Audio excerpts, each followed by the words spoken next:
You have taken the trouble, to come all the way from different places, particularly those of you from the media.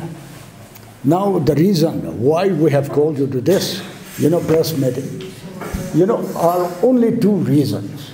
We would focus on this. The first one is this: the ADC, the circular of which, has been recently issued by the chairman of the Hill Area Committee, to the effect that the ADC, which remains in oblivion or which remains suspended, whichever you call it, they have decided to reconstitute.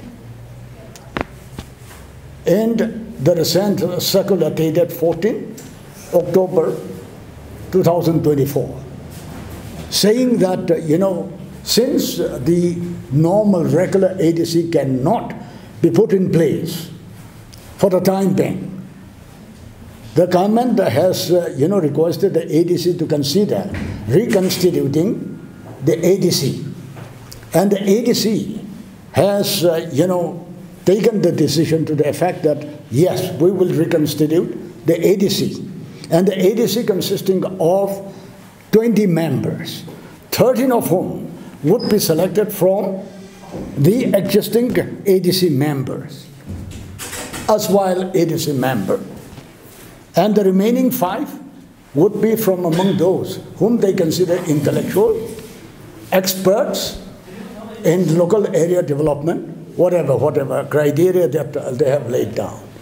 And the remaining 2 would be handpicked as a government nominee.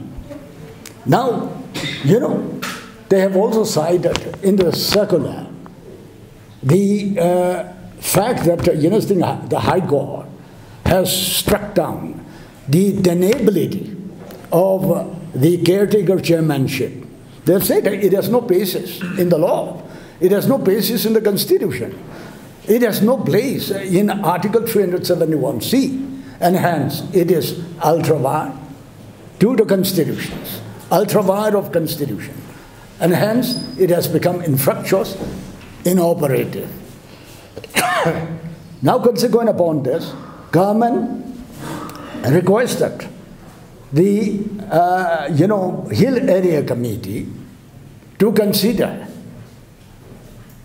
to reconstitute the ADC till such time the ADC elections are held, right? So, till such time the ADC election is held. Now, what they have come up with is this, that there would be this ADC reconstituted with 20 members, 13 of whom would be from the erstwhile ADC members. 5 of them would come as experts, as, intellectuals, whatever criteria that they have given. And 2 will be handpicked as government nominees. Now, if, the caretaker chairmanship doesn't have a place in the Constitution, in the law, how does this reconstituted ADC would figure in the realms of the Constitution, in the realm of law? So, we are objecting to this. And there is no way we would allow this reconstituted ADC to function in the hill areas, and particularly in Ukhrul district. This is absolutely clear.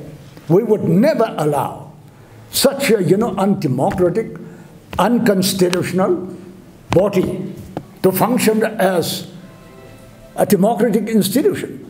Which is democratic institution? By definition, it is a representative institution, representative of the people, right?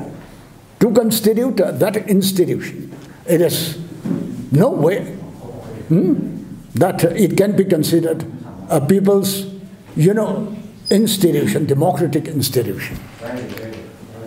Second, now, that is what, the primary reason is. The second reason being, how will they handpick? Now, 13 of them would come from the, as well ADC members. What is the criteria that they would follow, right? To pick and choose, right? 23, 24 of them are there. elected by the people, right? As of now, in the normal course, that is what the ADC would be. But then now, in the reconstituted ADC, 13 of them would come from the erstwhile ADC members. Out of so many, 22, 23, whatever is the number. Now, how will they choose? How will they select 13? It is nothing short of throwing, bone in the plate. And then, our people would start fighting over these bones. Meaning boils down to divide and rule. Going on further, now the remaining 5, how would they select? How do they determine that he is an expert, he is an intellectual? Again, I hear, highly questionable, highly questionable. And now the government nominees. How would they select the government nominees? Right? In a very arbitrary, in a very summary manner. So, we are not going to accept this under no circumstance. This is the stand we have taken. Right? Reconstituted district council as such is absolutely unacceptable. We will reject outright because it is ab initio, unconstitutional, undemocratic, arbitrary.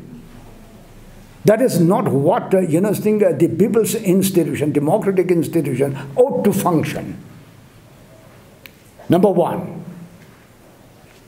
Then, next is question of fixing the responsibility.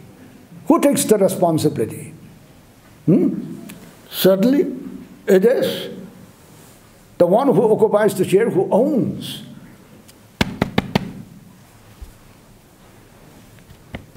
The unacceptable order that has issued a circular, right, saying that this be done. Now they have redirected to the government.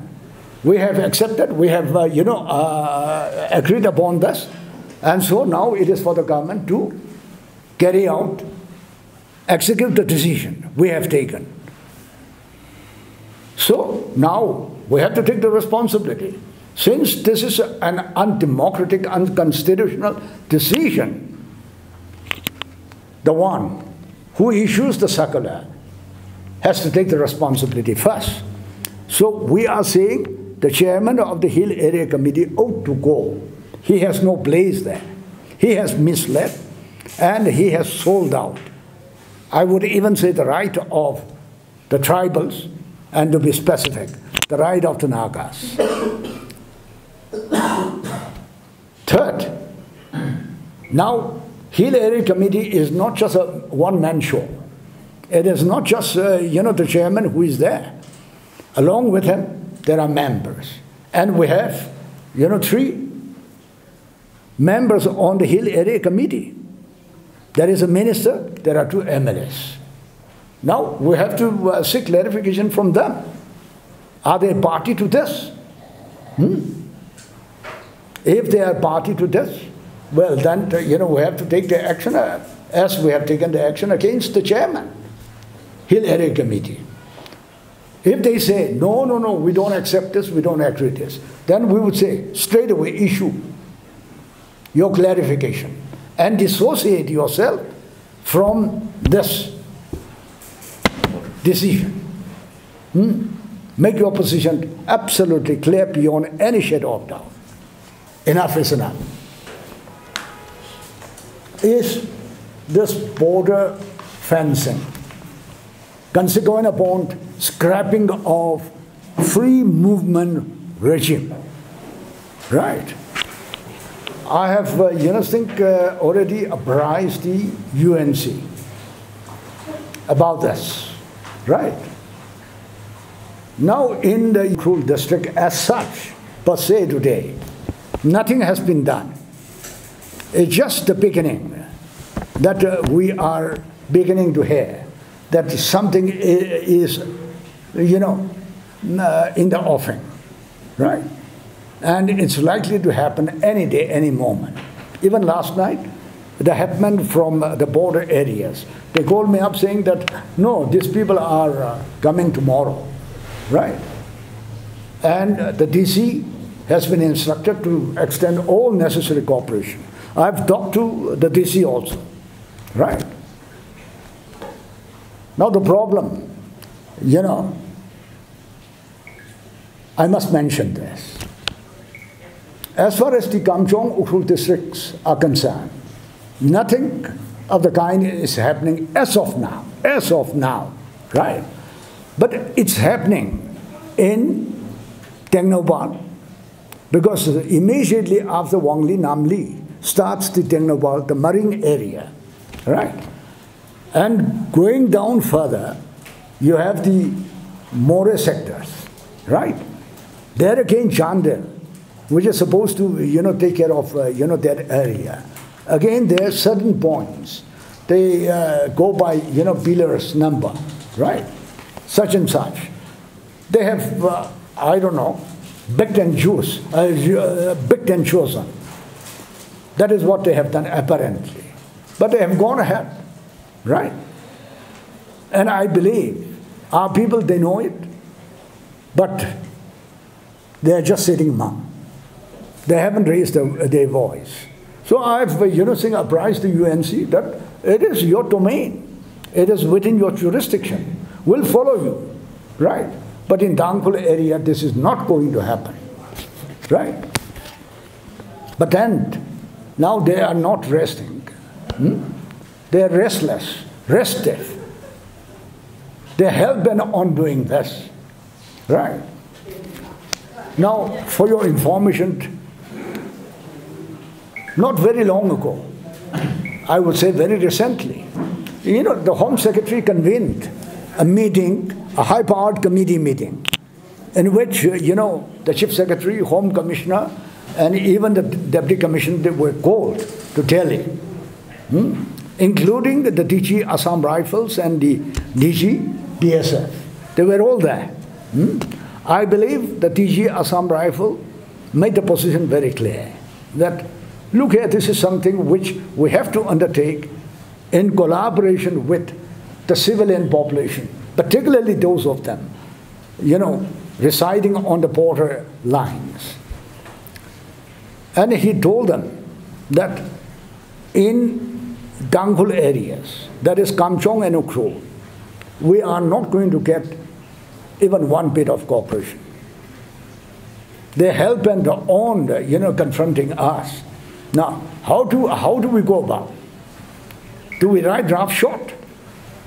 That come what may, we'll go on, right? And we'll do whatever it takes. I think to that extent he made the position very clear that it's a very dicey situation, becoming a very difficult situation, simply because the civilian population residing on that borderline are not willing to come forward and extend even one bit of, you know, help cooperation in terms of logistic, maybe, you know, physical support. Nothing is going to be available. Can we go ahead? I think what exactly is the conclusion, I don't know. But it's mostly a political decision taken at the highest level, and they're just ramming it down the throat of the subordinate formations. That is the problem. But this, we have made our position very clear. We'll make our position still very clear to the Chief Minister and all concerned, that under no circumstance would we allow this. Enough is enough.